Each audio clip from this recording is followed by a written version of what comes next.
What is up, everybody? Welcome back to episode 9 of Thinktwice, a weekly show where we talk about things going on in the world of Magic the Gathering, gaming, and pop culture. As always, I'm your host, Justin Parnell, joined by my co-host, Ali Aintrazi, and this week, we're going to be talking about all things Magic, including Hascon, the brand new set coming out of Hascon, Iconic Masters, and Magic the Gathering Arena.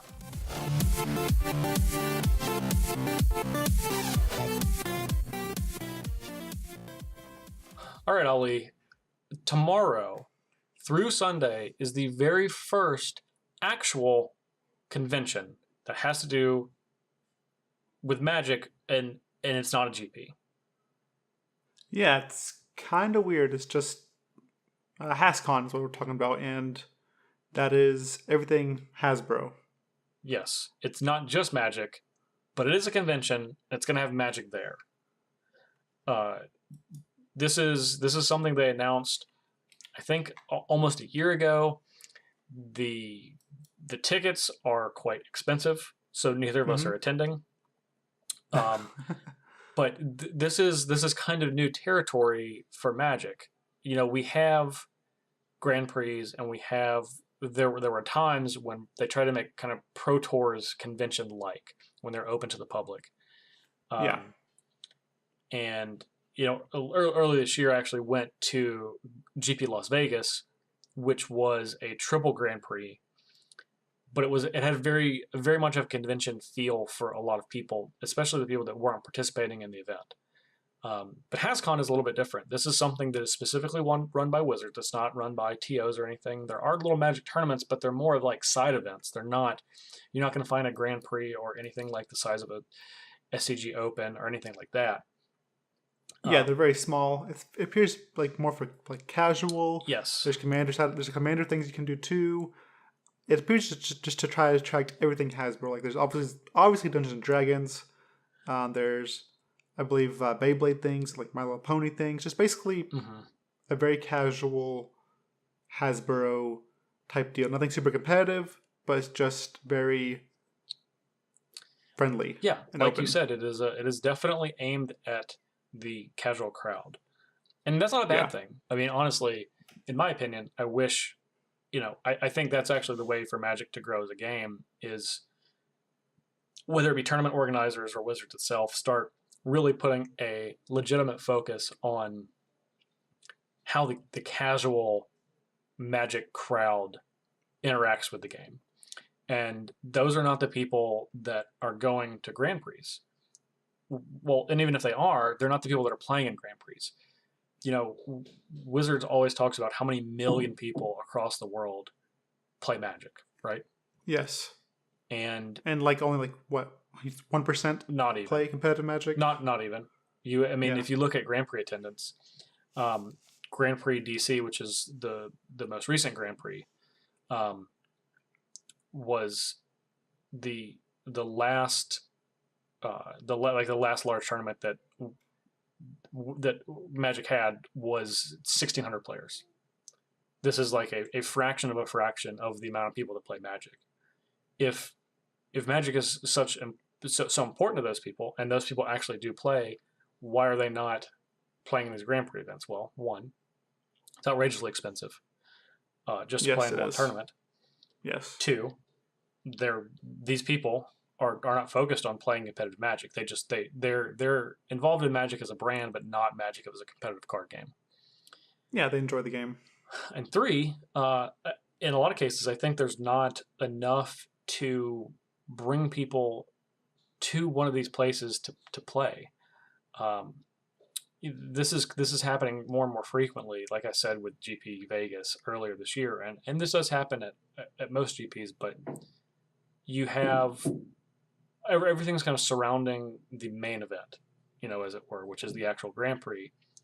And there's like little side events, and that's about it. Now, Hascon, on the other hand, you have Magic panels, you have giveaways, you have exclusive items that people, you don't have to plan events to get. You're just getting. You go there and you're going to get these things. You're going to have access to do exactly like convention, like if you go to Gen Con or Dragon Con, and there's things that are happening on the weekend all over the place, but there's not like a structured schedule. You can kind of just do whatever you want to do. Yeah, I like this because as a Magic player, if I went, I mean, I'd be interested, honestly, in the Dungeons and Dragons type thing. Like, I've never played in it. I've heard about it. Thought it was pretty cool, but I don't really have time for it. And I find it interesting, but I just don't have the energy, again, or time to actually invest in it, look into it, and play with friends right now. But if I went to, like, if I made a weekend of Hascon, I would look into that. I would look into it, see what's going on with it. Basically, look to have fun more so than being competitive, trying to win something. And I feel like this is great for people coming from even like D&D to Magic, or from, who knows, maybe like My Little Pony to Magic, or Dungeons and Dragons, or whatever. Like, just being able to have one thing that you're attracted to from Hascon, and then willing to explore other things and look at other things, or just to get free stuff, is a pretty cool way, or a pretty cool incentive to actually experience other Hasbro products / games. Yeah, and I think that, you and I have both gone to Gen Con several times before. And that, when people go, most people aren't just going for a singular thing. So that makes it a little more difficult for Magic, because Magic is on its own is one singular thing. It's one game. But Magic itself is not. It's not, to most people. It's on a singular thing. There's different formats. There's different reasons that people go. People like Magic for the art. People like Magic for the flavor or the lore or the story. There's so many different levels. I would say that Magic is the game, more so than any other game in the world, that you have people that play it on so many different levels. And this is just going to be really interesting to see how the people that do play Magic interact.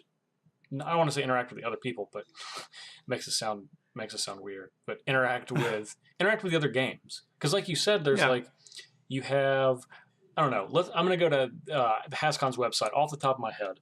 You have Magic, obviously. You have Dungeons and Dragons. You have My Little Pony. You have Transformers. You have Nerf. On the bottom of their website, and those are all the top ones. Monopoly, G.I. Joe, Beyblade, even, and it says our partner brands, and this is pretty important. They're partnering with Disney for this, so you have Star Wars, all of the Marvel properties. You have a lot of other Disney properties like Frozen and Princesses and all that other stuff. You also have G.I. Joe stuff too. And one thing that's great about Disney is anything Disney that I've experienced, if Disney's actually in charge or in control of it, involved at all, it's always amazing, because they don't really mess around with their brand. They don't let things mess up their brand. No, they are in charge.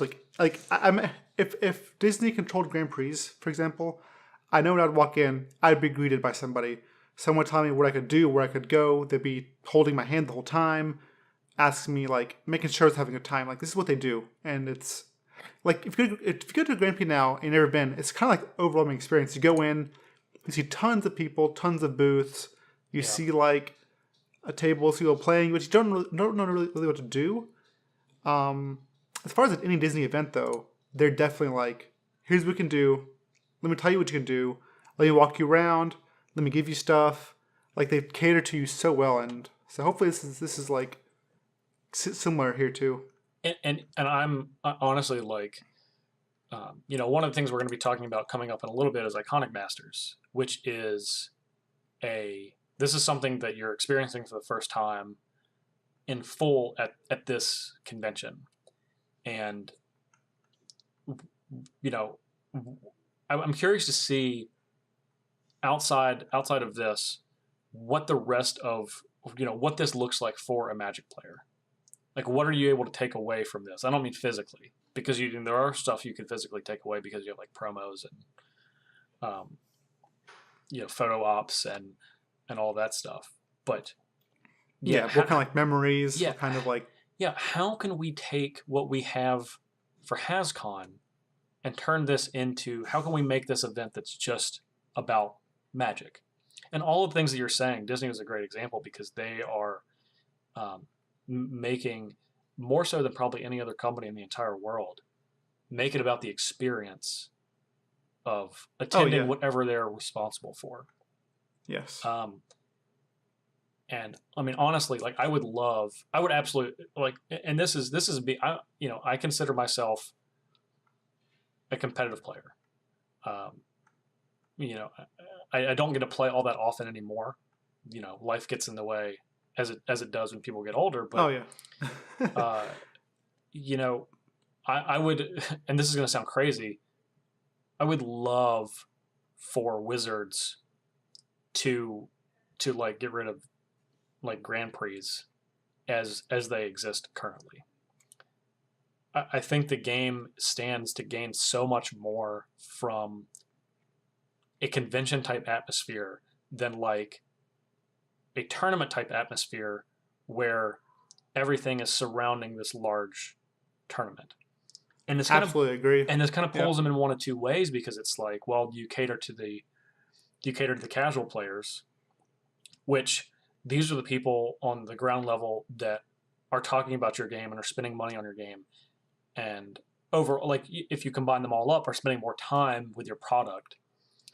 Or do you cater to the professional players, which are going to talk about your game more on social media in public? They're going to be the ones visible. They're going to be the ones that are doing some promotion for your game. They're going to be the ones that you're able to use to show off your game, whether that be through pro level play or online through streaming in a variety of channels. So I know people are saying, well, why can't you just have both? And it's like, sure, but what does that look like? How are we able to do that to give way to both of those sections? And right now we have something that's kind of in the middle, which is the current Grand Prix system. And it works fine. Kind of. Like, I wish I was gonna say, like, I wish they would change Grand Prix to where, sure, there's a big tournament that weekend involving Magic. It'd be a standard, modern, legacy, like, whatever. But don't make that the sole focus. Like, sure, competitive players are going to play. People interested in the game are going to go look at that section. But, like, have a section where, you have, for example, MTG Next, with accounts that have all the cards. You can get used to playing the game, and then have another section with like Magic Duels, and have people actually present there explaining to you. Have it either be a face they would recognize, or just someone that works at Wizards, like whatever. Have a Commander section where it's, because people have Commander, where like you can play against Wizard employees or Wizard creators or whatever. Like, just make it cater to casuals with a competitive scene in the back, like that's tournament that you can go look at and see or whatever. That way you are focusing on your biggest crowd, which is the people the 99%, instead of the 1% or less than 1%, whatever, which is when I say less than 1%, I'm referring to the competitive players. That way you get more competitive players from the casual crowd, or you get more casual players from the competitive crowd. Like, I think it's just a nice way to do that if you were to make it appeal to casuals as well. Yeah, and I think you're right. It does funnel down and up at the same time. If you have an event that is the concept, the reason for people to come to this event is to have this experience, a convention experience. You're going to have people that go for that experience that are like, oh, you know what, maybe I want to play in the big event this time, and then they give that a shot. Yeah. And then, of course, on the other hand, you have all of the people there that are playing competitively that people know from watching, either know from reading their articles online or through social media or through just watching them playing in tournaments, and they're able to interact with everyone else. And it's not like, and I don't mean able to interact like you're walking to your match and then someone stops you and is like, hey, can you sign something? I mean, like, there's actually time beforehand where this is time where these people are interacting with people through panels, through meet and greets, through like sit down and like play times where you can like play with them for you play a match with them and then go on to do the next thing. Uh, these are things. A lot of these things happened at GP Las Vegas, and that was such a success that it's like I don't know why can't we do this all the time? Yeah, I think it'd be cool, like just to like again like meet a Hall of Famer, meet a pro player, play against a pro player, or just honestly I think it'd be cool for them to meet someone that plays Magic that's in the Hall of Fame or a pro player, talk about Magic, not only that Magic but also their life. Like you get to learn more about them. They're not just like someone that plays Magic well, but you get to learn how they got into Magic, why they chose to be competitive, how they did it, and then you can play against them if you want afterwards or whatever. Like I think that'd be cool to learn. Like you get to know the face behind the person behind the the person behind the face. Yeah, and like you said, and this is actually I think the most important point.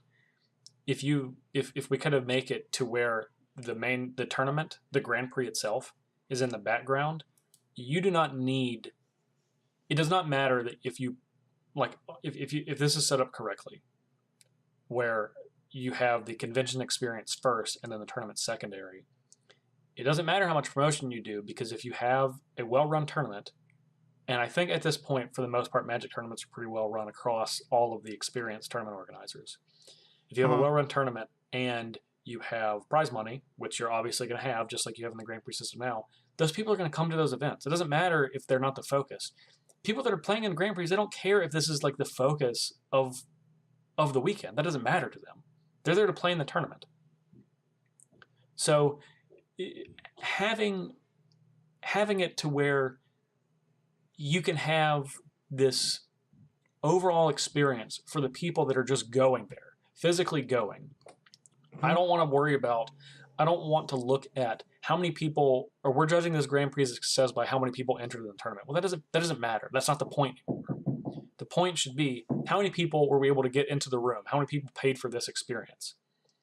Yeah, exactly. I agree with that. And maybe you move it to where it's like an actual convention and you're paying for a hall entry.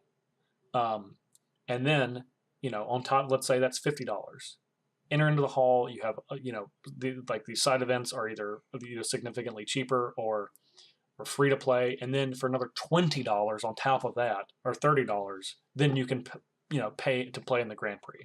So ultimately, you're still making it so, the organizers are able to make their money off of the main tournament, which is obviously, something that ultimately this is a business and this keeps Magic going. But you're able to use, if you can justify having it to where it is literally a convention and you're paying to get in, but it feels like it with cosplayers, artists, panels, all sorts of like different formats and fun things to do and fun things to see and promotional stuff. I think. Mm-hmm. I think people are going to be in for that. I would be in for that. Like that's something that's something that is, I would be interested in doing. Yeah, it's not like the best thing for me, but I would definitely go to a couple more just for that experience itself. And because even like GPDC, I was going to play. I thought about it more, and I was like, do I really want to go play? I kind of just want to hang out with friends. Yeah. I kind of just want to play here a little bit, but also be able to relax if I need to. And honestly, if GPs were like that, I'd probably go to more. But that's definitely what I would have done for DC. Yeah. And I don't know. We're at a point right now in Magic and really in the world where people that are known in the realm of, in our case, Magic could be football or music or any realm. You don't have to be a person that is like at the top of that sport or whatever you're doing to be someone that is known for whatever this thing is. Magic is a perfect case because you have people that a perfect example is like the professor that runs his YouTube channel, Tolarian Community College. He doesn't. When have you seen him play in a Grand Prix? But yet he is one of the most well-known people in the Magic community. Yeah, absolutely. And there's so much more room for stuff like that where it doesn't have to be about the playing, because that's always there. That's what's always going to tie this together is you have a great game already. Like Magic's the greatest game in the world. Nothing's going to change that as long as Wizards continues to put out a good product. And even as we saw over the last year, when Magic is struggling, as I feel like Standard was, it's still Mm-hmm. great overall. Yeah, They've built this for foundation sure. that's so amazing that there's nothing that can't strip that away. Uh, and I think they need to go back and kind of look at this foundation and what it means to everybody, and then and that's what these events, Grand Prix, conventions, whatever you want to call them, I think that's what they should be. I agree. I agree. I mean, like again, like you said, look at Florian Community College. The competitive player / pro player doesn't really watch that. I'm sure there's some exceptions to that, but he has a following more than a lot of pro players or even competitive players because the casual and players like to watch him or see what he reviews or see who says is good.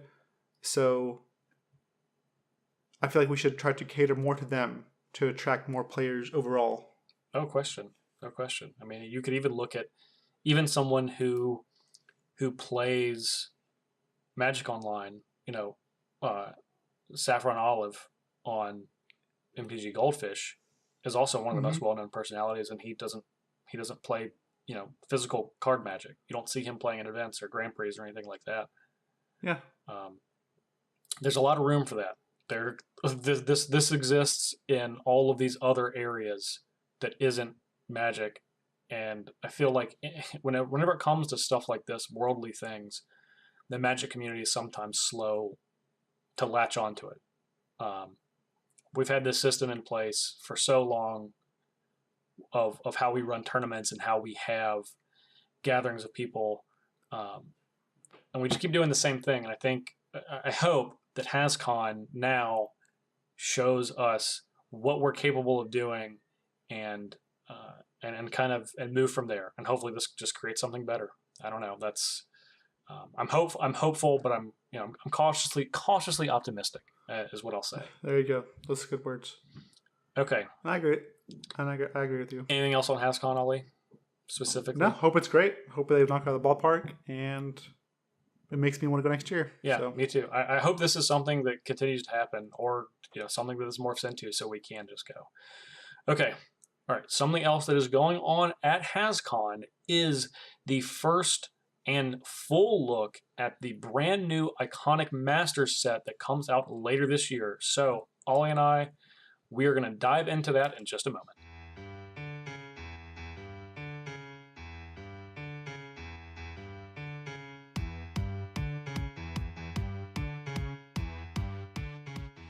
All right, Ali. So with Hascon comes the full release of the brand new Masters set that is actually releasing in November, and iconic Masters. And this is the people that are playing these iconic Masters event at Hascon are going to have the opportunity to see for the first time the full set. What do you think of that? I'm not sure exactly what to think of that. I think it's cool. I think it's very interesting, and it's just something so new that I'm not sure how to feel. If that makes any sense. Yeah, no, I It's totally. I mean, I kind of feel the same way. Like this happened to my knowledge one other time with Ice Age when the Ice Age pre-release was the first time that anyone got to see any of the cards. This is obviously like pre-internet era. I mean, the internet existed, but not in its current form. So, 20 years ago, more than 20 years ago, you rolled a pre-release, and that was literally the first time you'd see all these cards. And Iconic Masters is going to be the same. Like we don't know. We're recording this on the day before, so we're recording this on the 7th of September. The Hascon is tomorrow, and we know nothing about the cards. We don't know any of the cards in the set. We know things about the set, yeah, kind of, but not really. So I don't know. This is like new territory, like you said. yeah. I think it's kind of cool. I think I'd be definitely more excited and more focused on it if it was a set that was important to say modern or standard. Oh, like Like if this happened with a standard set? yeah, can you imagine? Like we said, hey, No, I X can. I long, can literally not imagine. yeah, X long we spoiled the full set will be spoiled at Hascon tomorrow, or it's like, okay, I'm listening, I'm watching, like, Yeah. so it's very interesting, very new, but overall, still like it's more intriguing than it is exciting for me. Okay, sure. Okay, what if this is an opportunity for them to just try this out and just say, what would happen if we did drop this set all at once and let people play with it in like a pre-release type setting? You lose all of that, all of spoiler season and kind of the hype, but man, you're going to have a hell of a lot of eyeballs Yeah, when that happens. definitely. Like, I mean, I'll be watching, keep my eyes peeled, and especially if they like spoil it, one card at a time or a couple cards at a time, instead of just like obviously Over the course of like that's how they 4 do it. hours. Yeah, yeah. Yeah. Instead of just throwing you the full set, obviously it would be like a couple cards here, handful of cards there, explaining the lore and the cards, and you see pictures floating up on Twitter, on Facebook of people taking pictures of the cards. It's going to I mean, be really weird because, I don't. I don't think Wizards is releasing the card list tomorrow. I think the people that are gonna. I think they're. I actually think they're going to be counting on social media for people to share all of these cards, which will that's certainly cool. happen. I don't have Yeah, any doubt about that. but that in itself was pretty cool. Like, so you have this cool benefit of going to the con and look because you'd see like on iconic masters like for yourself by Yeah, yourself, and you're the first person to witness it, and then it goes through the rest of the world, and you kind of control the flow of that. that is the crazy. Honestly, Yeah, 2017 that can be something that even happens. yeah, So, yeah, here's what we know about Iconic Masters so far. And this is from the product information page on the Wizards website. Iconic Masters offers players a tour through some of the most powerful cards in over 20 years of Magic history. Keep that in mind. Keep that first sentence in mind. Featuring new artwork on many cards, the set brings an array of massive angels, sphinxes, demons, dragons, and hydras. So all big creatures from 5 colors, alongside yes, some of our favorite and most memorable spells. Every box of Iconic Masters contains 24 booster packs, blah, blah, blah. This is the same thing as every master set. So yeah, what we know, it says it offers players a tour through the most powerful cards over the last 20 years of Magic. So most powerful, which, means to think that they're going to be good cards. It's a way of what I think Wizards is saying these are going to be good cards. New artwork, yeah. of course. Mm-hmm. And it says the set brings a massive array of angels, sphinxes, demons, dragons, hydras. These are just, they're specifically calling out like giant, expensive creatures, right? Yeah, yeah. So everything in this set's gonna be a reprint. Yes, this From is what I read from that. entirely reprint. Yeah. So nothing's new. Everything's a reprint, but a ton of new artwork, and it gives access to more players if in case like the card is rare or hard to get.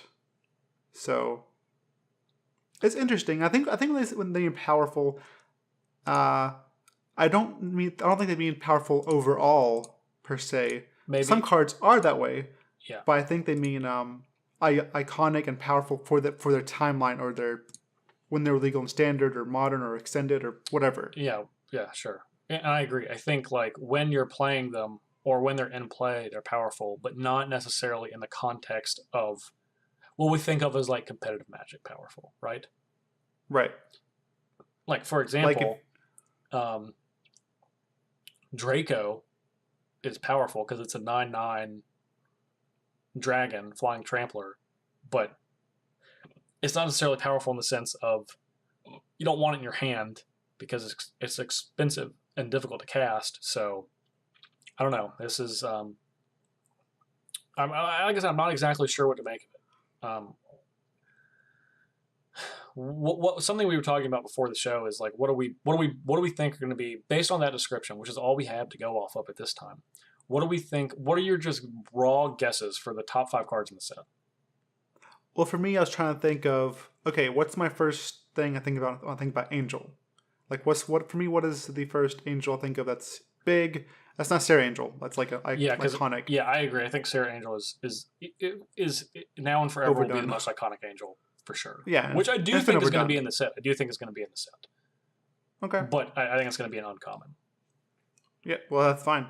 So I was trying to think of an angel, and the first one that came, and the first one I thought was like, oh wow, this is really good. It's powerful. It's also expensive. So was Avacyn Angel of Hope. Yeah, that was the first one. So that's the card I thought about when I thought about Angel.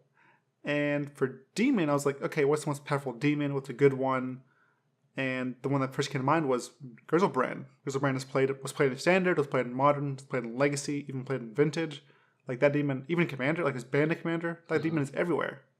Like that's the face of demons, right? So then the other ones are kind of hard because I was thinking of Hydra. I was like, okay, which the most powerful Hydra? What's the most iconic Hydra? And I couldn't really think of anything until are there any? That's what I thought. Like, is there anything like crazy? But I think the most iconic one has to be Progenitus because when you first heard that text of protection from everything, it's like that's definitely like, what does that mean? Like, yeah, Progenitus is definitely an iconic card. I'll give you that. Yes, it is iconic. It kind of stinks that it was also the GP promo, so it's also not. If it's also in here too, it's going to water it down even more. Yeah, but it is. And so was Grizzlebrand. Yeah, but Grizzlebrand is like played everywhere. Progenitus is not. It's played in where? Maybe Commander. Maybe. No, I mean it's. I think that where it's most played is like Legacy Elves. It's natural order for it, but not even really anymore. No, because now you just want Crater of Behemoth, just kill them, run away. So yeah. I'm not even sure where it's wanted, but that is the most iconic Hydra, powerful Hydra, whatever I can think of. Yeah, that's true. That's true. Okay, so you have Demon, Angel, Hydra. Yes, and then I started thinking about spells. Okay, yeah, because it does say the most iconic and powerful spells. Mm-hmm.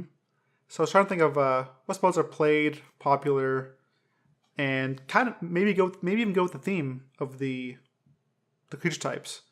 And the first one that popped into my head was definitely Demonic Tutor. Like has a demon on it. You're getting tutored by a demon. Like literally, that's what's happening in the card and the flavor. So I figured that's very iconic. It's very powerful. Again, played in only the old formats because it's so powerful. Yeah, only legal. Only legal in those. Yeah, I mean it definitely is. You can play one in Vintage and one in Commander, and that's it. Yeah. And what's more powerful than a demon tutoring you? I don't know. You tell me. I think that's it. Maybe a vampire. I mean, vampire's close apparently. No, but demonic tutor. I think it's vampiric tutor. That's way worse than demonic tutor. I agree. I think demonic tutor's by far the best. So I think that'll be in there too. Okay. And the last one, I'll just have to think of a powerful spell that's not on the reserved list that not necessarily has to do with hydras or demons or anything. And the one that came to mind was Mana Drain. Yeah.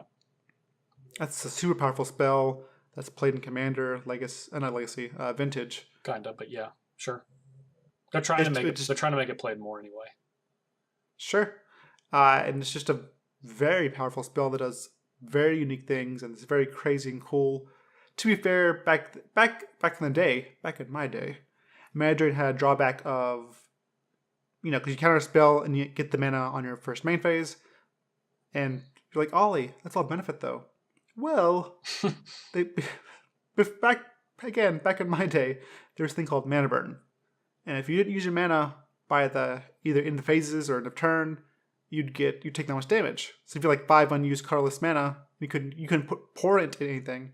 Then you just took 5 damage or lost 5 life. So yeah, and something to note is you just said a bunch of expensive stuff. Mana Drain likes countering expensive stuff because you get a bunch of mana, so you can cast your own expensive stuff. Yeah.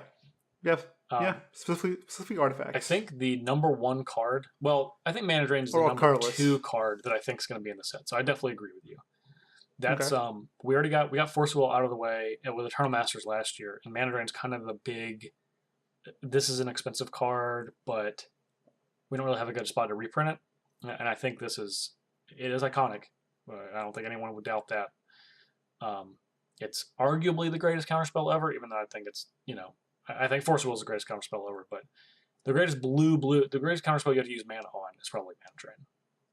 Mm-hmm. So it seems like easy inclusion in the set. The number one card for me, and I'll give you my list. The number one card, I'll just start with this, that I think is going to be in the set is Rashadenport. Even though they don't talk about lands, I can't think of a more iconic land that has never been reprinted outside of the a Judge Rewards is Rashadenport.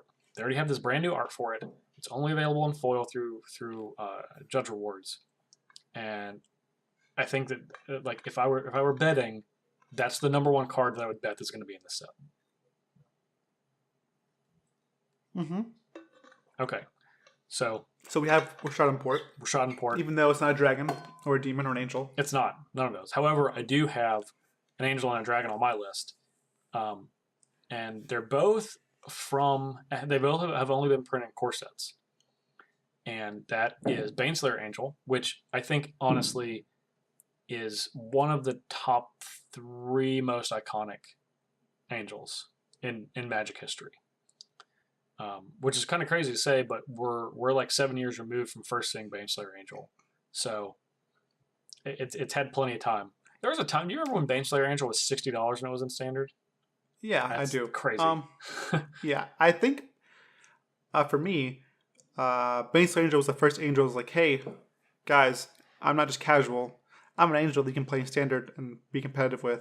Yeah, I think she was the best card in standard for a time. Yeah. Yeah, I think she was the first one for me to actually see an angel be competitive in standard, and actually good. Mm-hmm. So, and dragons were kind of the same thing. Like, there's only in Magic history, there's been a handful of iconic dragons that have been good. Like Covetous Dragon from Urza's Destiny was kind of one of the early ones that was like played like in serious competitive Magic. And then you had, I don't even know. Has there been anything really since then? Until the one I'm getting ready to say? I don't know. You guys let us know if there's been anything in between these two cards that have been a dragon. Command Colossus. That does not count. We've been over this. It's not a dragon. I hate that card. Beg to differ. Thundermaw Hellkite is okay. Yeah. That's kind of the dragon equivalent to Baneslayer Angel, right? Yes. Yes. Mythic status too. Yeah, mythic status, which I think is important, because if you want, I mean, they're going to have guaranteed based on the description, they're going to have a mythic demon, a mythic angel, a mythic dragon, a mythic hydra, and a mythic sphinx. Or I think those are all the ones they said, right? Yep. They're definitely going to have a mythic of each of those. And I think Thundermaw Hellkite is the best, the most realistic mythic, the one that feels most mythic when you play it. It's like you can just imagine. Yeah. It has haste. It's a 5/5 for 5 with flying and haste, which is huge. And then there's this crack of thunder, and it taps all the other flying creatures and deals them more damage. Or kills them. Yeah. Yeah, unless you have the lingering soul spirits, then it just kills them. Yeah. It's like boop, boop. Was actually, I was going to say, was real quick, you asked me about dragons that were maybe played before it. Was Bogardon Hellkite played before? Yes, there you go. There's a good one. Okay, that one kind of is a cheaty, because no one really cast it. Dragons spelled it out. All right, what about but it still counts. Broodmate Dragon? Broodmate Dragon came after Thundermaw Hellkite. Barely. No, it was it was the exact same time. Oh, was it? Okay. Yeah, it was like in this. I think they were in like within a year of each other. Yeah, because Broodmate was Broodmate was Shards of Alara, wasn't it? Mm-hmm. Okay. All right. Cool. Yep. So, yeah, I guess Broodmate came out a year before Thundermaw Hellkite. Yeah. Okay. Yeah, Broodmate's a good one. So, you know, like I said, we talked about spells too. One of the most iconic and powerful spells that, you know, I think needs a reprint and is arguably one of the top 5 most iconic cards of all time is just Lightning Bolt. I agree. It's not flashy at all. Well, I guess it is kind of flashy inherently. But for a time there, if you thought about modern, like you're like, okay, what's good in modern? What's cool in modern? What the first card you thought of was Lightning Bolt. Mm-hmm. It's been one of the best cards in every format it's ever existed in. It's from Alpha. It's ultimately like Like I said, one of the most iconic cards of all time. And I definitely think we're going to see it here, especially in a set that has big creatures, which is what it seems like we're going to get here. Yeah. It makes it less good, but it's still a great card. And it's a card that people are excited to have. Like everyone wants to have lightning bolts and draft lightning bolts and play with lightning bolt. I do. Yeah, it's a card I've cast lightning bolt more times than I've cast any other card in Magic ever combined. That's crazy. Easily, I don't think it's close. Heck, lightning bolt even has some lightning bolt art. Some lightning bolt art has a picture of it slaying dragons on it. So that's true. There you go. Okay, so for my last card, I'm gonna go with another theme that I think that we don't really, it's not clear about, but I think is gonna actually happen. And in Ixalan, we're going, this is going to be a largely tribal set. There's going to be other stuff going on, but we know that there's vampires, pirates, merfolk, dinosaurs, and it is going to be a tribal-based set. They always like to do tribal-y stuff around the same time. That's why the Commander 2017 sets were all tribal-based. That's why we're getting a tribal set in Ixalan, and I think Iconic Masters is going to carry that on, and I think this is largely going to be tribal. So I think in addition to the angels, dragons, demons, hydras, sphinxes, we're going to see zombies, goblins, elves, merfolk, etc. Oh, really? Okay. I definitely do. They're not as some of those aren't as flashy as the big creatures, but they're like this kind of the smaller classes, and yeah, I think the tribal aspect of Magic is one of the most iconic things about the game itself. So one of the cards that we have not seen in a while, that is like one of the best cards from that tribe, is Priest of Titania, which is originally from Urza Saga, and is one of the first cards that I like. Honestly, that's one of the cards that made me fall in love with Magic, because it's like an ultra powerful card. It's if you play elves in any format or play Commander, you probably know. It's a 1/1 for 1 and a green, and it just says tap Priest Titania and add a green to your mana pool for each elf you control. Or, excuse me, each elf on the battlefield, not even your control. Dang, son. So I think we're going to see that, and I think you're going to see other cards. I think you're going to see something like Goblin Warchief, and just different iconic cards from the small tribes, not just the big ones. Right. Well, maybe you're right. I mean, even Ixalan has some goblins. There might be goblin pirates, but it still has some goblins in there. Yeah. Okay.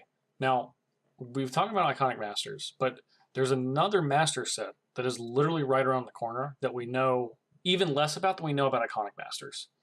And that's Masters 25, which we know is going to be a master set, much in the vein of Modern Masters, Eternal Masters, and is coming out in March. That's only 4 months removed from Iconic Masters. These sets have to be really different. And since this is like a 25th anniversary set, what do you think are going to be the differences between this set and Masters 25? I do not know, but I hope it's just a set that refuels or replenishes Modern/Legacy. I don't really care personally what's in there, like what kind of has the cards in there, but I just hope that it revitalizes and refuels, puts more cards into Modern, more cards into Legacy, because that's important for me, and I imagine for many other players, being able to play Magic is the most important thing for a Magic player. Yeah, and I mean that sounds really simple, but it's true. Yeah, and it's getting harder and harder as time goes on. Cards are getting more and more expensive, and I really just hope this just like floods the market and the whatever. So give me Termagoyf, give me Thoughtseize, give me like every card that's super expensive to hopefully lower it a little bit so more people can get into Modern. So you want it to be a combination of Modern Masters 2017 and Eternal Masters. Yes, and since this is a 25-year anniversary, I literally hope there's like very little to no filler. Just I'm talking about like put everything in there, from everything. Just I mean, I think that Modern Masters 2017 is probably the greatest set that Wizards has ever released. Mm-hmm. Do you think this is they can release a set that's better, has better cards than that one? Absolutely. Wow. Oh yeah. I mean, put all the fetch lands, put shock lands, put Thoughtseize, put Termingoy, put Force Will, like just combine them, combine everything. Like if you open a rare, there's not one single rare that's like, oh man, I got this card. Now, Like just have them. These booster packs are only going to be $10 MSRP on them anyway. So I mean, if your point is to grow Magic, then let people play. I mean, it's also your 25th anniversary. I mean, that's me. Like, I'm sure there's people better suited than me. They're like, no, we can't obviously do that because of the market, et cetera, et cetera. But me as a player, as someone that wants to see the game grow, as someone that wants to play against new players, that's what I want to see. Is it logical? Is it possible? Is it too much? Maybe, maybe not. I have no idea. But this is what I want to see. You asked me, that's what I want. Well, I mean, speaking as one of those people that you're talking about, where the financial part of Magic is something that's a large part of my job. Mm-hmm. I want to see that too. I don't care. I mean, like, as I've said before, for those of you that don't know, my actual day, my day job is I'm the acquisitions manager at Star City Games, and I want card prices to be as low as possible. I don't want them to be high. I want the most number of people playing the game as possible.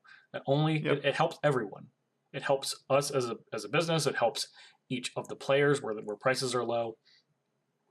I totally agree. I think that is the way that you want to grow your game, and that's the quickest way to do it, is making sure that people have access to the cards they want to play with.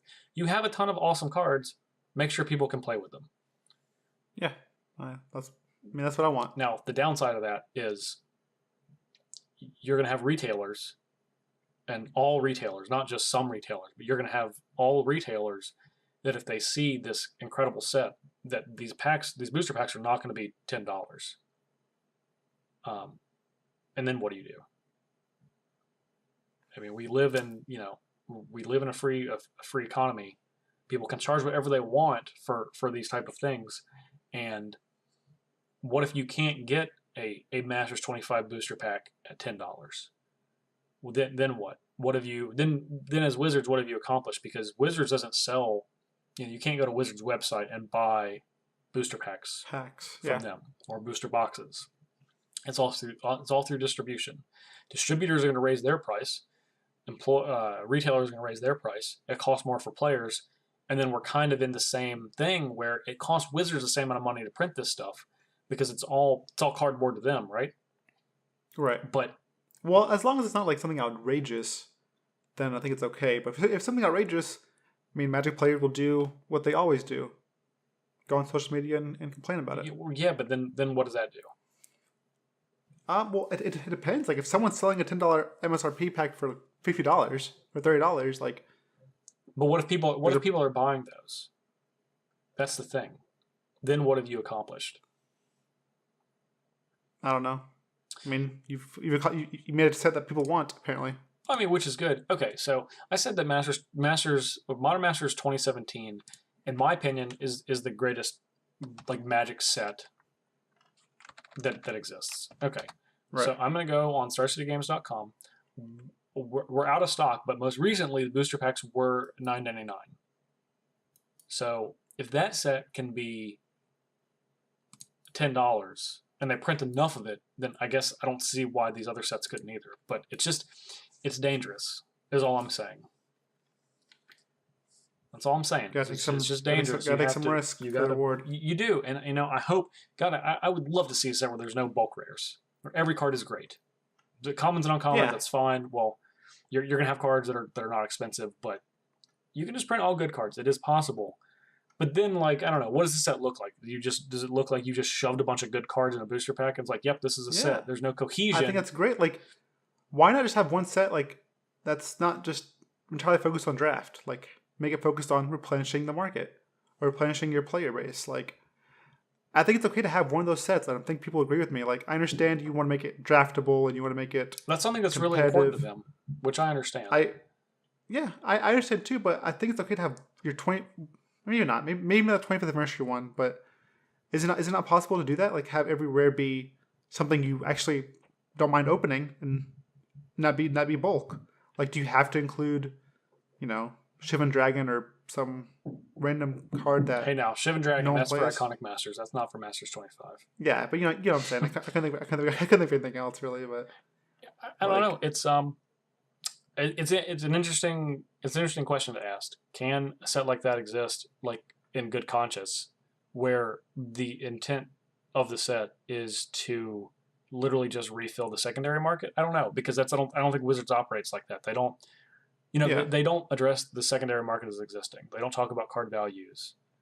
They talk about demand sometimes, but those two things they don't link them when they're talking about them. So yeah. I mean, one more thing about that. Rares shouldn't influence a draft too much. Like I know rares can be bombs sometimes, but they tend to like that's not what you want. Like if you're making a good draft format, you want to focus on the commons and uncommons more than anything else, right? yeah, of course. Right. So I think they can like make some rares that are good for drafting purposes, but also make sure they're no one's disappointed with it by this $10 pack and they open this rare. That's okay. Especially for sets that are called 25th year anniversary Masters. Like that's huge. That's true. This is your 25th anniversary. You're right. Make it something. You're right. Pow. I hope they can. Okay. Why don't we pause on this topic? Tomorrow, Iconic Masters, the spoiler. Well, the whole set is going to be revealed. Mm-hmm. Why don't we revisit this in part next week once we know what's in that set, and then we can maybe have a better idea of what we think we're going to get in Masters 25. How does that sound? Sounds good to me. Okay. All right. With that, we're going to take a short little break, and then we're going to come back and go the other direction. Instead of cardboard, we're going to go talk about the digital space with Magic the Gathering Arena.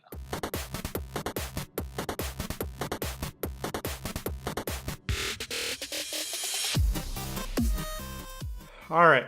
Well, now we have what is called Magic the Gathering Arena, which is a new online platform for Magic the Gathering. We just saw some of it on Twitch. We read about it, and we got so many answers, but there's still so many questions about this new platform. I have a ton, but just to kind of give everyone our take. Well, I'll give everybody my take on it. Magic the Gathering Arena looks like it feels like Duels of the Planeswalkers. It's a it's kind of shorthand Magic where it's still Magic. You're still casting spells, and they do exactly what they're supposed to do, but it's kind of done in a way where it's more about how everything feels rather than just the raw game, because that's Magic Online. It's literally just basically as bare bones as you can get as far as how Magic is displayed in a digital sense, which is fine. But this looks to me like it plays like Magic Duels, but it looks and sounds like Hearthstone. And I think the biggest thing about it that I like is I want streaming Magic online is sometimes kind of boring because, like you said, it's just raw and bare and barren, and it's just facts. Like I don't know how to explain it. There's nothing flashy about it. Yeah. And let's go to a card game like Hearthstone, because it's kind of like Hearthstone in a way, because online Hearthstone, like there's all the crappy cards, all the good cards, the best cards, they all do say something when you play them. Yes. Like I know I've been with friends or something, and we talk about this pretty regularly. Yeah. Hey, there's an apple on your head, or get in there. Everybody knows, whatever. Like Patches the Pirate. Yeah. I'm in charge now. I'm in charge now. Yeah, it's just cool. So if Magic was able, like there's nothing about Magic, or even like in the chat when someone's watching Hearthstone, someone plays a card, the card says something, and like one viewer would be like, haha, or say I'm in charge now, and someone else will like copy him, and it would just be like a flood of that. Yep. And it's just funny. And it's involved. Magic doesn't have that. It gives viewers involvement. Yeah, like like if you want to be involved, you can get involved with Magic online. Like if you want to fall asleep, it's also great to watch too. So, I'm gonna be perfectly honest. I literally watch Magic, like people playing Magic online, to fall asleep. Oh God! I'm not See, even. there you I'm go. not even joking. That's something that I I literally do. nailed. Well, I mean, that was even prompted. But I nailed. And nailed the and I nailed the had to nail with the stop hammer. watching Hearthstone because it doesn't do that. Like when I'm trying to fall asleep, I can only watch Magic Online to fall asleep. If I try to watch Hearthstone, there's too much. It's too engaging for me to be able to fall asleep to, which sounds crazy, but that's the reality. It's simple, but it's just cool. Like you transform, a lot of things you can say. You can emote. Um, the lighting in the game is so huge. It draws you Yes, in. It's yes. bright. It's colorful. I'm glad you said that. I actually think that is the biggest. When I saw this when I watched part of the stream earlier that they were doing, it was just like, wow, this looks really good. Like I can Yeah, see it's very clear. Well, visually it's very clear. Maybe not mechanically, but we'll get to that in a second. Um, Visually, it's very clear. The board looks really clear. Um, I can clearly see what's in people's hands. I can see what's in play. They're making noises. They're moving around when they attack. The cards move. yeah. I mean, Also, like when you attack someone in the face, it's like the screen shakes a little bit. It's like, not shakes, but like you see like, hey, they just took 4 damage. They just took 3 damage. They took 5 damage. Like you feel as if you're dealing damage instead of just like, you know, all your cards tap. Your opponent goes from 20 to 6, yes. whatever. Like this is like you attack with 3, they feel it. Attack with 4, like it's just like it feels more. Even though maybe not, or maybe this, or it's definitely the same. Like Yeah. it just feels like it's more. Well, and that's the important part is, okay. So I mean, like, I think there's 3 parts to the success of this. Part number 1, Magic is a really complicated game. It's super complicated. There's a lot of rules. There are a lot of things that can happen in Magic that can't just happen in most other games because there's so many layers of things they're able to do, not with just the cards, but like mechanically. I'm talking about like the stack, your resource systems, which are lands. Most of the time, you have lands that aren't just just forest, island, mountain, swamp, plains, but you have lands do other stuff. Mm-hmm. So making sure that this is not that the complicatedness of Magic does not lead to this downfall. And from what it seems like, that they feel like they have that figured out. So I'll reserve judgment, and we'll just say, okay, they got that part. Number 2, Magic has to be to improve as an esport and just in general for something that people view on Twitch. We'll just use Twitch because this is the most important and most popular game streaming. This has to be something that people want to watch, that's engaging. And like you said, it's like when you attack, like the things move, it goes and hits the other player in the face. Everything like makes noises. There's like little animations. Look, all of that stuff is taken directly from Hearthstone. I don't care that it is, but it is, which is fine. But it is. It's okay. I mean, I think that's totally fine. Like, you can't get Magic a hard time for that. No, even if it is, because you know what? Let's be real. Everyone else stole from Magic. Like, yeah, everyone. Every other card game in existence has taken something from Magic. Even if it's a different card game, like even Hearthstone. Everything. Sure, the resource is different. Yeah, it's taken something from Magic. Come on. Yeah, and to be clear, I have no problem with Magic taking from other card games. Like they paved the way. They've paved the way. Exactly. They created the road to even be paved. Yes. So yes. I have no problem.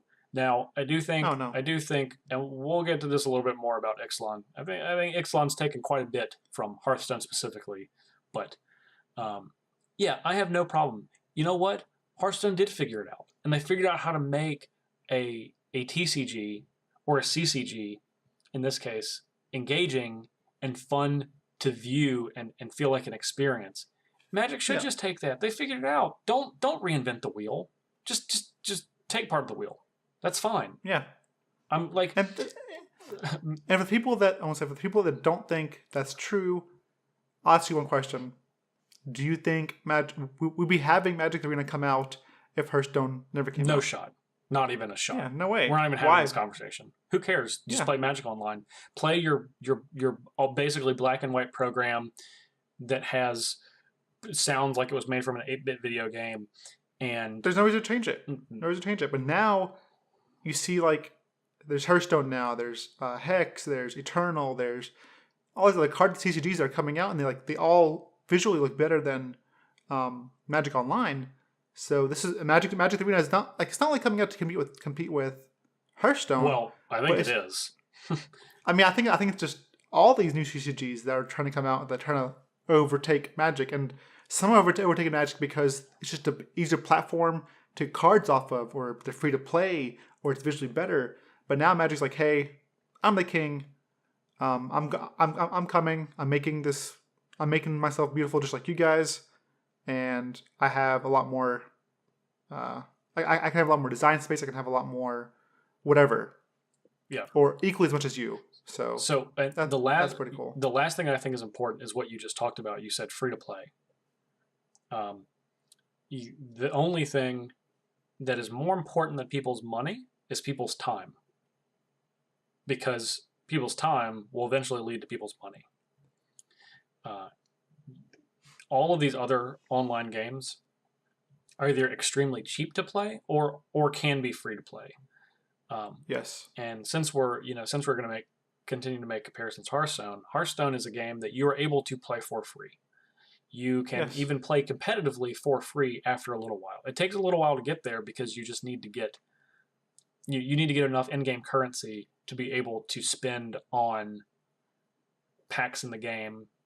But ultimately, you don't have to spend a dime. I've played Hearthstone for almost 5 years now, and for the first 2 years, I didn't spend any money on it. When I decided I wanted to just I had the money, and ultimately, compared to Magic, Hearthstone is basically free, even when you're spending money on it. Yeah. But that's the other point I want to make is Magic is no one believes that Magic is a cheap game. It's not. Oh no, It's actually, honestly, it's incredibly expensive. And I want to say one thing about Hearthstone that's great. They solved, like, honestly, man, I hate trading cards. I always feel like someone's going to try to get me. I do too. Someone's trying to like get a card I want, or like, I want this card, but I want to trade this bulk for the card I need. I don't want to trade like my really good card that I need for this other deck. And they solved that problem. Essentially in Hearthstone, you literally trade yourself. You're trading to yourself. Hey, you want this rare? All right, well, dust a couple rares and you got it. Yep. It's the same thing as like selling to a store. Like if a store has let's say a Dark Conflict that you want, it's like they're usually like, all right, give me whatever you sell me, I'll give you half value for, and then you can buy this Dark Conflict. Yeah. But what's great about Hearthstone is all rares are worth the same, all uncommons are worth the same, all legendaries are worth the same. So if you want a legendary, just give me two legendaries, and you can or have legendaries, and you can have whatever you want. I believe it's like half, right? So you can just it's a fourth. You can, like, well, it's there's a fourth. It's a fourth for legendaries for Hearthstone. Okay. It's for epics, which is the next tier down. That's also a fourth. The legendaries and epics are a fourth. For rares, it's a fifth, and for commons, it's an eighth. Well, regardless, like, sure. Yeah, you're right. And honestly, that's not important. The breakdown's not important. Yeah. You could have what's the most desirable mythic rare in standard right now? You tell me. Most desirable mythic rare. I guess before just pick maybe one. Liliana Last Hope. Perfect. Liliana Last Hope. Okay. Liliana Last Hope. That retails for $30, $35, 30 or 35. Yeah. Sure. Wolf of Devil's Breach is a $2 bulk mythic rare. Now, it would take you hundreds of bulk mythic rares to get a Liliana if you traded them in. And it would take you a small handful to get a Wolf of Devil's Breach. Probably not even that much. But in a system where you don't have trading, where you have a self-contained economy, those two cards cost the same. This is, I think, like I said, this is the third most important component to the success of this game, is figuring out a way that you can have this with Magic, again, I don't care if you copy Hearthstone, copy it, whatever. But I mean, this is going to be one of the three cruxes that this game lives or dies on. Yeah, I agree. Also, I hope nothing that they take from other card games or Hearthstone, whatever. Foil cards are not cool for CCGs. I don't care if my card is foil. Like, this doesn't do anything. Animated cards are what you want for CCGs. The cards need to move. If the foil should be animation, not foily. Yeah. Yes. Like, who cares about that? Like, well, a lot of people even turn the foils off in Magic Online, so they just look weird. Like, what's the point of it? Well, in a lot of cases on Magic Online, the foils are cheaper because they're a hassle. Yeah, and also they can slow you down sometimes. Like, I don't know. I think animation is just the way to go. Like, Hex has animated cards, which are sweet. Hearthstone has, like, any foil cards animated, it moves more. Mm-hmm. And if it makes cards, those cards are also foil. Any card that interacts with a gold card in Hearthstone also becomes gold. Yeah, it's great. The best part is, like, when you yourself transform your hero or your champion into a gold champion or something. Mm-hmm. That's sweet. Yeah. Yeah. I don't know, but okay, so we know that Magic the Gathering Arena is going to focus on standard and limited, current limited, so like draft and sealed of, we'll say, Ixalan first. We don't know how long that's going to be the case, but we do know they said specifically that Magic Online is going to be the place to go if you want to play Modern, Legacy, Vintage, Commander. So a large bulk of people will not find the use that they play Magic for with Magic the Gathering Arena. How big of a detriment do you think this is going to be? To what? To people being interested in even playing this? I'm not sure. I'm not really sure on that. Like, what do you? I'm not sure. What do you think? Okay, so I'll use myself as an example. I don't play standard.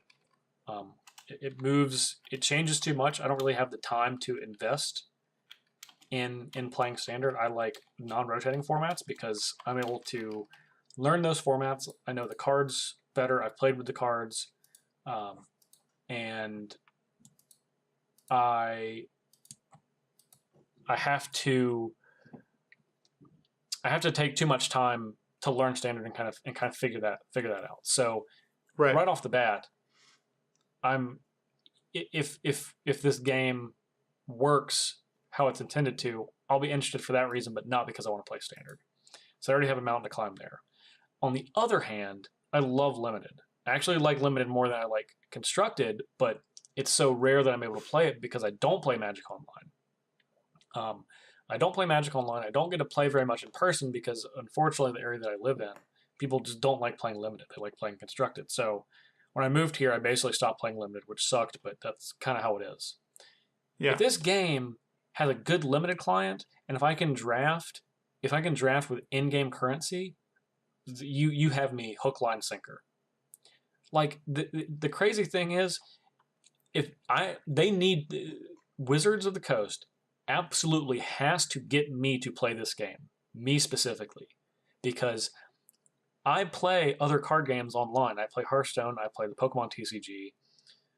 I don't play Magic online at all. I don't like it. It's not. I don't think it's fun. It's not intuitive. I literally have gone in. Yeah, I already own these cards. Don't make me buy them again. That's crazy. I literally went into like the trading room or whatever it is, the marketplace. Oh man, don't get me started. And I was like, I logged off. That the last time I played, I literally did that because I like drafted. This is a couple years ago. I drafted, and then I was like, I bet I can get rid of these cards for some value. And I went in there, and I was just like, I logged off, and I haven't been back online since. Yeah, it's just annoying. Like the marketplace is annoying. Like it's annoying to deal with. Like the reason I want to play Magic Online, is because of standard. Like I want to get better at the game. The best way to get better is to play more. Yep. Play more, try new cards, etc., etc. And I literally own all of standard at all times. Yeah. In paper. I don't want to do that again. I don't want to do that again for digital. Hey, you already have those cards. Yeah, and those cards also like deflate a lot. Standard cards usually tank after they rotate out. So I can't afford that to happen digitally and on paper. that's awful. And and Yeah, invest so much of your time trying to manage that. yeah, I agree. So Magic the Arena appeals to me a lot because if I can play just standard anywhere I want, anytime I want, and like quick games and not have to invest too much money, just like time, and on top of all that, I can stream it, and people will want to watch it. Like sign me up. Like that's what I want to do. Like this is what I'm waiting for. But because I can't invest in because I can't really put money in Magic Online, and also the client isn't that great. Like I don't want to do that, and also can't I can't stream it, so I'm forced to play other games. Yeah. And Hearthstone is very convenient. Hex for me is all Hex is very fun for me. I love Hex. I enjoy Hex, and they also have like cash tournaments every week. You can like one case every week. You can just play and win. 1Ks every week, and then plus a 5K every 2 months, plus other tournaments. Like that's just crazy. Like if you told me I can go on Magic Online and every week there's a limited event that gives you $1,000, or like a standard event that pays out $1,000. That'd be great. That'd be like a huge incentive, but there's not. Yeah. So Wizards of the Coast, listen right now. You have two people that want to play on your platform for the two separate reasons that you're launching it. Standard for Ali and limited for me. If you cannot make us want to play this game, you have failed. We are two of the most inundated people with Magic. We're probably in the top 1%. I would imagine that content creators are all in the top 1%. Both of us have been playing Magic for almost 20 years. I love this game. This is my career, and I love spending time playing this. You need to make me want to do this. And if you can't, this is not going to be successful. Period. I don't know any other way to say it more flatly than that. I hope they do. And I hope this works. I really do. I do. I mean, the preview seemed awesome. Like I'm not gonna lie, the preview seemed amazing. I enjoyed what I saw. The fact that it's free to play and I can stream with it. People can like watch me stream if I want, because I love playing brews. So if I can do that, and I love drafting, and and just show if I can do that and show people for little to no investment, like sign me up. Yep. Like please. Yep, I'm in too. I do have a few questions, and you can piggyback off my questions too. And these are things that we just don't know the full answers to. We only know partial things. So hopefully we find this out more. How is the matchmaking going to work? One of the things I like about both the Pokemon TCG and Hearthstone is the time investment to play a game is none. Is virtually zero. That goes for just regular play. Like I imagine there's going to be some sort of ladder or ranking system. But one thing that Magic cares more about than almost any other card game is tournaments. Are there going to be able to have tournaments on this? And if so, how are those going to work? Question 2. How free to play is it? Obviously, there's no way this is... obviously, you can play the game. It's free to download and free to play, but like, you're making money somehow. How are you making money? I need to know as a consumer, how are you trying to get my money? And is that going to unincentivize me from wanting to play this game? 3, what is the actual time commitment that you're asking for me to be able to play? Right now, I can load up Hearthstone on my phone, play a game, and shut it off all within 10 minutes. Magic takes longer than that. How much time am I going to have to do to play this game? And I understand that you're asking me to play a full game of Magic, or even a full match of Magic, and that takes longer. But again, this is something that I want to know so I can be prepared when I'm getting ready to play this. All right, those are my big ones. Ollie, do you have any? I want to know exactly how do we get the cards. I know we can't trade. I know we read that somewhere. Like you can't trade cards. How do we acquire packs? Can we open the same card, the same type in packs? Like can I open like 3 Grizzlebrands overall, or if I own 2, or if I own 4, do I stop opening Grizzlebrands? Mm-hmm. Can I also, if I can't, let's say if I could open 10 Grizzlebrands, is there a way for me to lack of a better word, disenchant them into other cards or make them out of other cards somehow, like whatever you want to call them, whatever you call the mechanic, kind of do that because that's important to me. And will I be able to, as a competitive player, will I ever be able to qualify for the Pro Tour off this, or is that just Magic Online and paper? Is there any way I can actually do that ever? Is that a possibility? Is it possible that I can actually make some kind of money off this, or is that not a thing? Like those things are what's important to me as a player that's playing for at a competitive level. As far as for free, my question is just like basically how to acquire the cards, how to get rid of cards, how to change cards. So the economy, the internal economy of the game.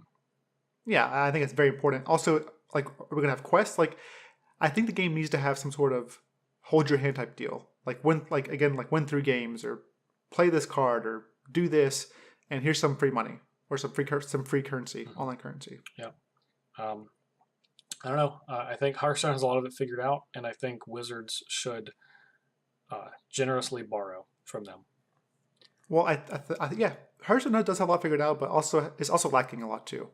Well, the thing is, if you can take Hearthstone's overall model of how their game operates, not in game, but everything surrounding their game, and then you take Magic, which is a superior game itself, and you can insert that.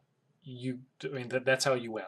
But I think there's a lot of hurdles to figure that out. Well, there are two big things that Hearthstone doesn't have that I wish it had. There's no like talking, or like there's no like guilds. You can't talk to your opponent. You can't talk to like team members or anything, or a group of people. It's only a friend list. Like Magic can work on that. Sure. I think. I don't think that's a bad thing, but okay. I mean, I think it's kind of nice. I'd love to have like a group of people where we can like share my decks online and look at them, and then go play them. You know what I'm saying? Like going for an outside source to look at online is fine, but like also having a friend be like, hey, look at this deck, and post it somewhere and I can look at it would be great. Another thing is in Hearthstone, you can't like play an 8-man queue. Like I wish I could pay like 1,000 gold, basically like Epic Tavern Brawl. Play 1,000 gold, enter a queue, and if I win more currency, or I win this rare card. Not even cash, just a way to like win more stuff. So like Hearthstone does not have that, and I think that'll be something great that Magic Arena could implement as well. All right. Okay. Ali, any other thoughts today on Magic the Gathering Arena? This is something we will definitely come back to. Probably in the near future, in the far future. This is a topic we'll definitely hit multiple times. But anything else today? I mean, I've already signed up for the beta. Can't wait to hopefully get a key and then start trying it out. I would love, Ali, I guess we can share with the listeners something that we have talked about if we're able to kind of get more moving on with the show and with our Patreon for the show. But one thing we actually want to do is have streaming, like a Thinktwice branded streaming. That's either you or myself or both of us. I would love for this to be, when we can get into this beta, for this to be like one of the first things we're able to stream on our Thinktwice channel. That'd be sweet. I think it would be awesome. So if you guys are interested in seeing that specifically, let us know at jparnell1, at Ali Aintrazi on Twitter. Let us know what you'd like to see if you want to see something like that in the future. Okay, that's all my thoughts on Magic the Gathering Arena today, although I'm sure I'll have more in the future. Same. Okay, all right. In that case, guys, we are going to jump out, and we will see you for the wrap-up in just a minute.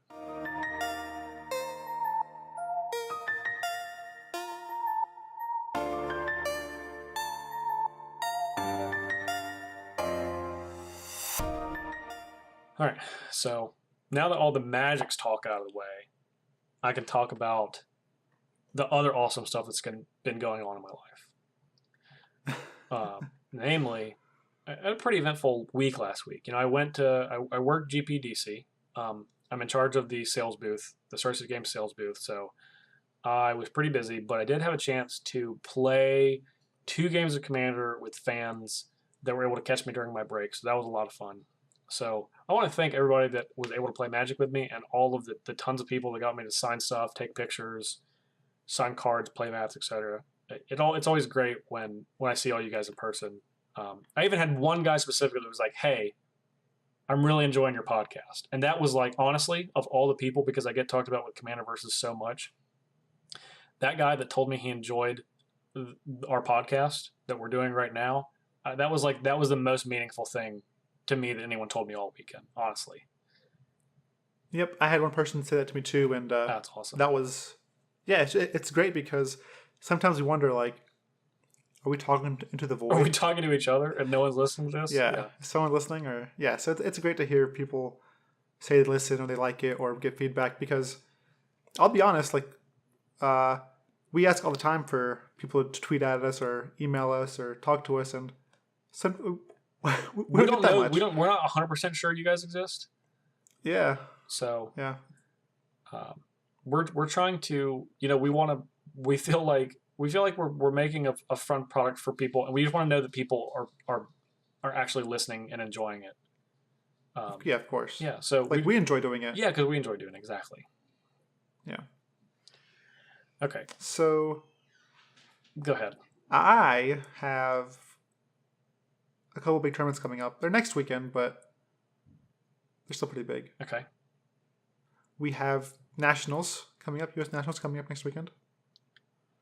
Mm-hmm. That's pretty big. And then we also have the Open, the SCG Open in Charlotte that weekend. At the same time? Yes, I got to decide. That's very tricky for you.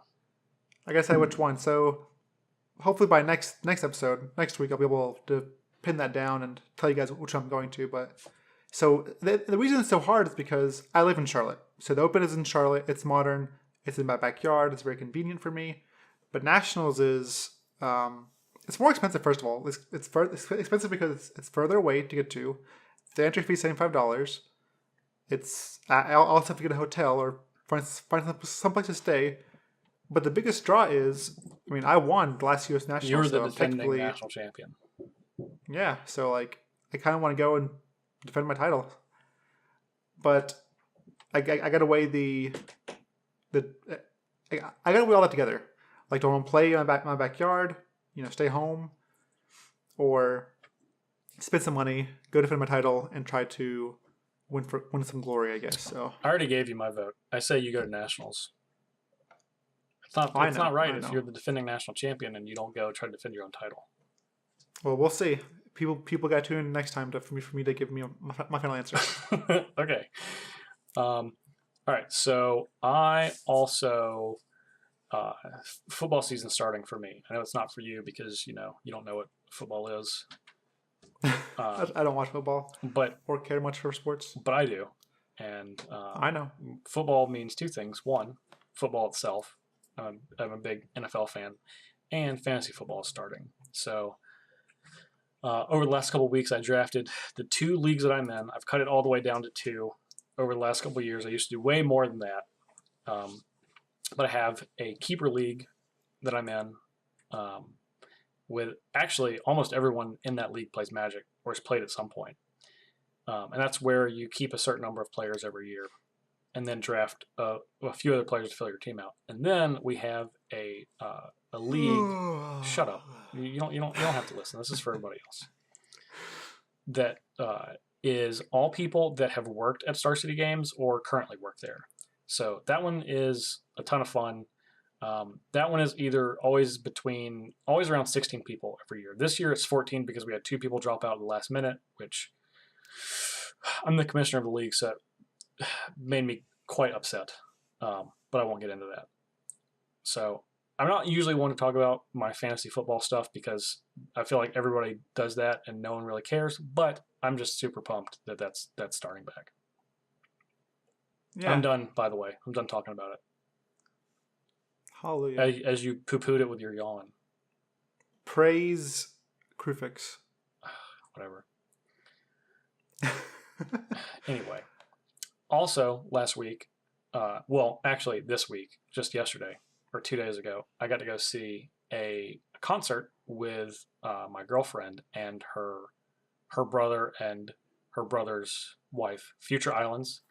They were pretty awesome. The lead singer of Future Islands is like, I can't even describe how much, like, he's just like a force of nature to watch on stage.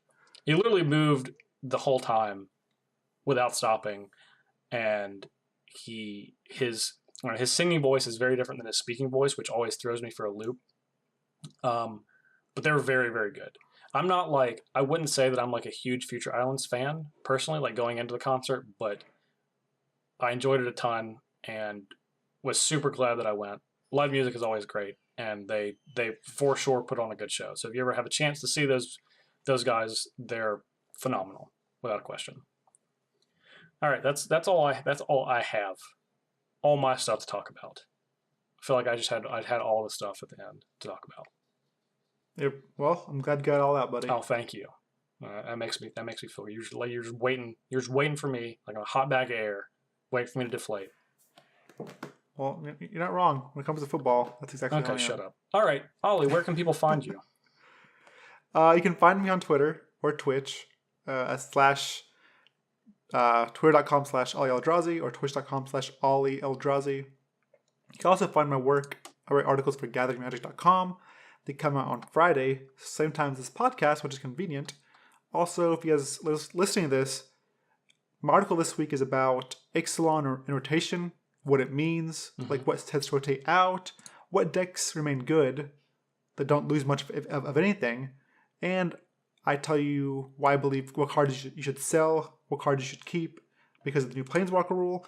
So if you guys want to like look at all this, check that out, see what cards you want to move, what cards you want to keep. I think it's a good place to check it out. Obviously it's my work, so I think it's good, but yeah, I think it's good too. I think you guys should check it out. I'll back them up. All right, thank you. You're welcome. What about you, Parnell? Where can we find you? You can find me on Twitter at jparnell1, and of course every Wednesday on the Commander Versus series that I'm the host of on StarCityGames.com and YouTube.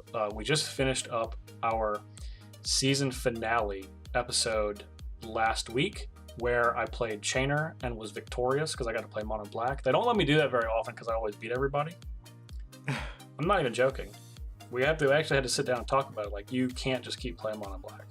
And there's like, because they want me to be diverse, but it's because I win every time that I play it. So we're having a little break before we come back for season 9, which is kind of crazy to say, but we're having a meeting in a couple days to figure out what we're doing for half of season 9. We already know half of it, and then season 10.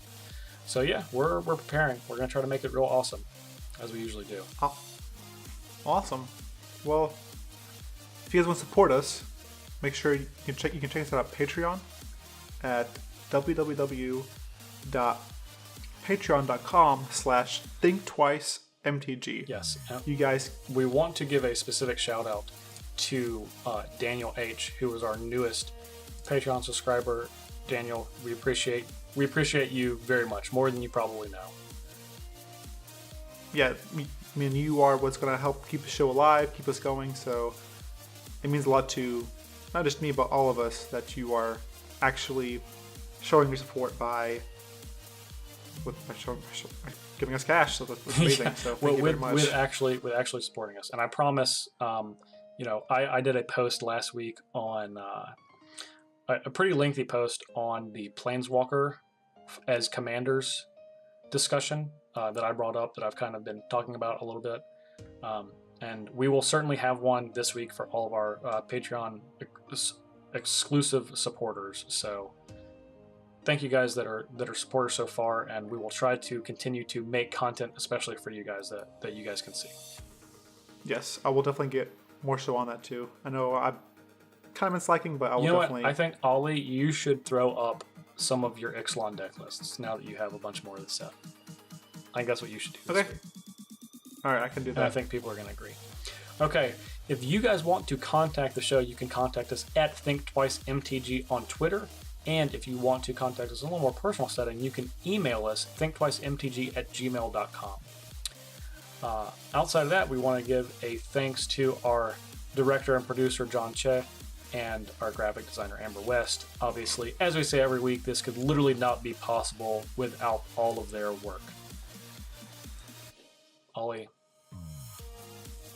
I love you, buddy. I love you more. No, that's not fair. Don't.